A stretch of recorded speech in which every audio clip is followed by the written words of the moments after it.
Have you ever trusted someone so completely, only to discover that trust was a lie? Imagine finding out not just about betrayal in your marriage, but that the people closest to you knew and said nothing. This story isn't just about heartbreak. It's about the strength to rebuild when everything falls apart. I'll take you on a journey through the pain, the confrontations, and the ultimate decision to choose peace over chaos. It's raw, it's real, and it's a reminder that sometimes the hardest battles lead to the strongest versions of ourselves. Stay with me, because this story might just resonate more than you'd expect.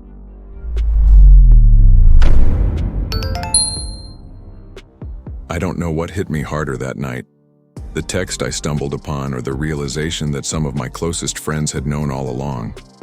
It wasn't just her words that unraveled me. It was the casual familiarity in them. That tone you only use with someone you trust, someone you've let past every wall. My world didn't crumble immediately. It split, slow and sharp, like an ice sheet cracking under weight. The betrayal wasn't just in her actions, but in their silence. Friends, people I trusted, who should have warned me, stayed quiet. Their reasoning? It wasn't their place. But wasn't friendship built on protecting each other, even from things we don't want to hear? I sat there in disbelief, replaying every interaction, questioning every laugh, every hug. I tried to make sense of it. Was it naivety on my part, or something more sinister on theirs? A conspiracy of silence cloaked in a guise of neutrality. The indignation rose like a tide, threatening to drown reason. Did they think I wouldn't find out? Or did they hope I'd be too weak to act? My thoughts spiraled, landing nowhere and everywhere at once. But this wasn't just about discovering a betrayal, it was about what came next. Could I face them? Should I? As much as I wanted answers, I wasn't sure I'd survive hearing them. Still, I knew this.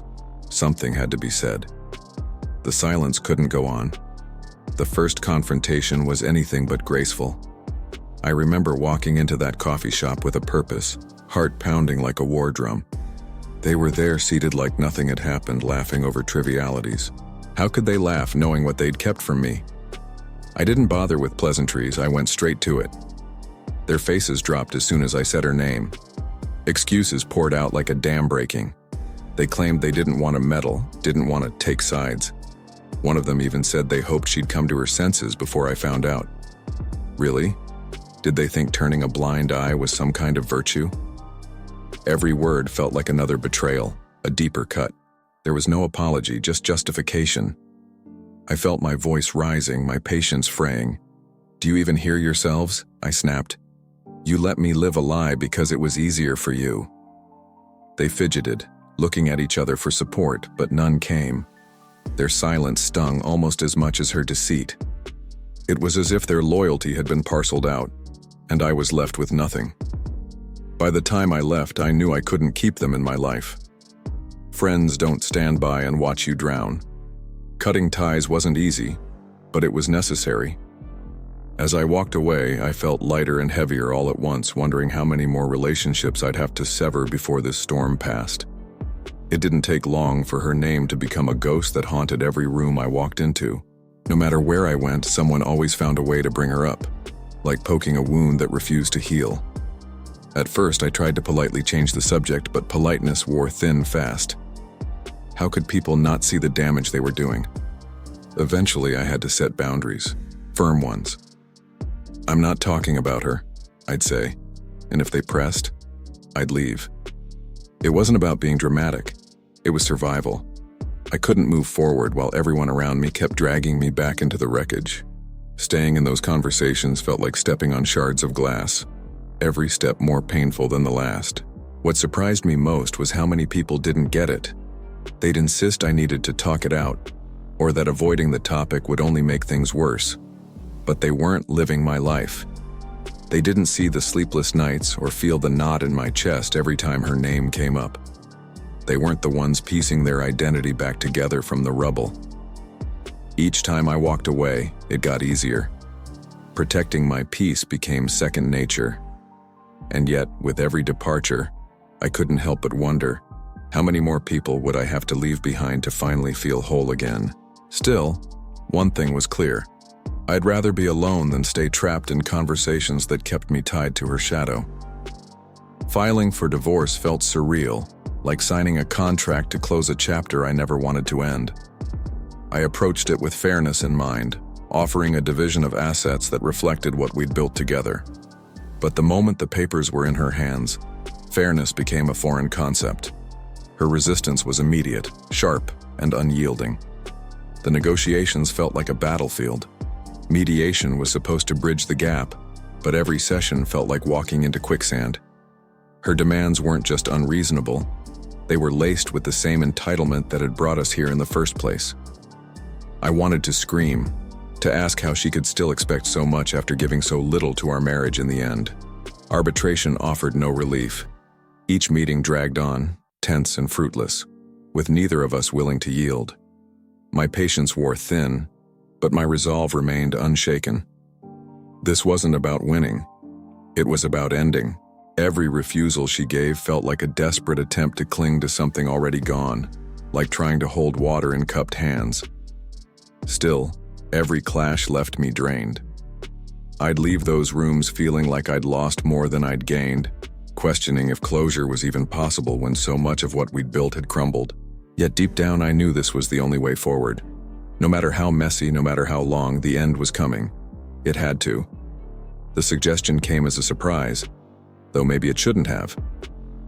She brought it up during one of our divorce discussions, her voice calm but laden with that familiar edge of control. "What if we try counseling?" she said, as if patching up this shattered marriage was just another item on her to-do list. I could barely contain my reaction. Counseling? Now? After everything? It felt like a desperate ploy, a way to delay the inevitable. She painted it as a last-ditch effort, but to me it was just another attempt to rewrite the narrative, to make me the villain if I refused. I wasn't falling for it. The damage was done, and no amount of talking would undo it. When the topic came up in front of the judge, I was resolute. "No," I said firmly. "This marriage can't be saved." It wasn't an act of anger, it was clarity. I couldn't keep pouring energy into something that had drained me dry. Her suggestion might have worked months ago, but now it felt like a hollow gesture. Too little, too late. As I walked out of that courtroom, her words echoed in my mind, but they didn't carry the weight she'd intended. Instead, they reminded me of the truth I'd accepted long ago. Some things aren't meant to be fixed, and while I couldn't yet see the full path ahead, I knew I couldn't look back. The pressure started subtly, like whispers in the wind, but it grew louder with each passing day.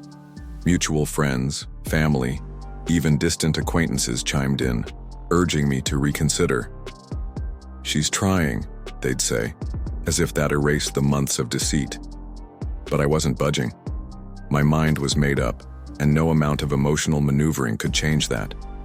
Her attempts to sway me were relentless. Messages, calls, even unannounced visits, each one dripping with a mixture of regret and desperation. "We can start over," she'd plead.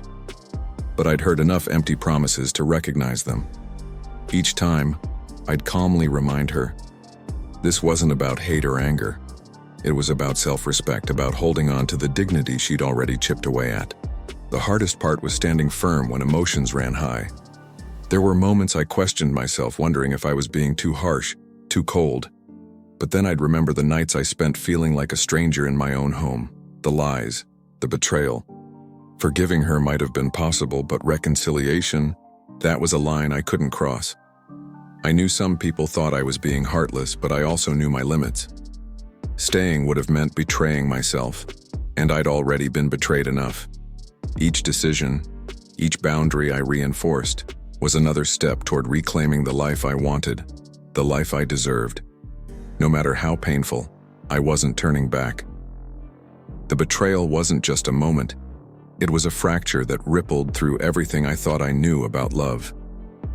I used to believe relationships were built on an unshakable foundation of trust, that loyalty was a given when two people chose each other. But now trust felt like a fragile, breakable thing, easily shattered and impossible to restore. I found myself replaying old conversations, dissecting every word, every glance.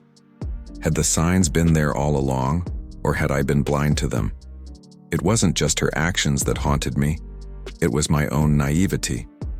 I'd given her everything, believing that was enough. Now I couldn't help but wonder if love always came with an expiration date. This wasn't about bitterness or cynicism, though. It was about clarity. The betrayal forced me to reevaluate what I wanted, what I deserved. Love, I realized, couldn't survive on feelings alone. It needed integrity, respect, and a commitment to choose each other every day. Without that, it wasn't love at all. It was an illusion, a house of cards waiting to collapse. Still, I couldn't deny the shadow it cast over my future. Would I ever trust again? Could I? The thought of opening myself up felt impossible, yet part of me held on to the hope that one day I'd find someone who'd restore my faith in what love could be. For now, though, I needed time to heal, to rebuild, and to rediscover who I was. After everything, I found myself retreating from the world, not out of choice but necessity. Every connection felt tainted, every interaction weighed down by unspoken judgments or misplaced pity. So I pulled away. First from those who'd been complicit in her lies, then from anyone who couldn't seem to stop bringing her up. Eventually, even well-meaning friends became too much to handle. Isolation wasn't easy, but it was quiet. In the silence, I found a kind of solace. No expectations, no forced conversations, just me and my thoughts. Of course, those thoughts weren't always kind. They'd creep in at night, reminding me of everything I'd lost, everything I might never have again. But at least they were mine, not filtered through someone else's perspective. I stopped answering calls and declined every invitation. The excuses came easily. I'm busy, maybe next time, just need a little space. The truth was, I couldn't bear the weight of pretending I was okay. The world felt too loud, too overwhelming, and I needed to step back to find my footing. In my solitude, I started to rebuild, piece by fragile piece. I knew this wasn't sustainable, that eventually I'd have to let people back in. But for now, the isolation was my shield, protecting me from the noise, the memories, and the pain. It wasn't much, but it was a start. A way to create distance from the chaos and focus on what came next. The first step toward rebuilding was focusing on what I could control. Work became my anchor, a place where emotions had no space to intrude.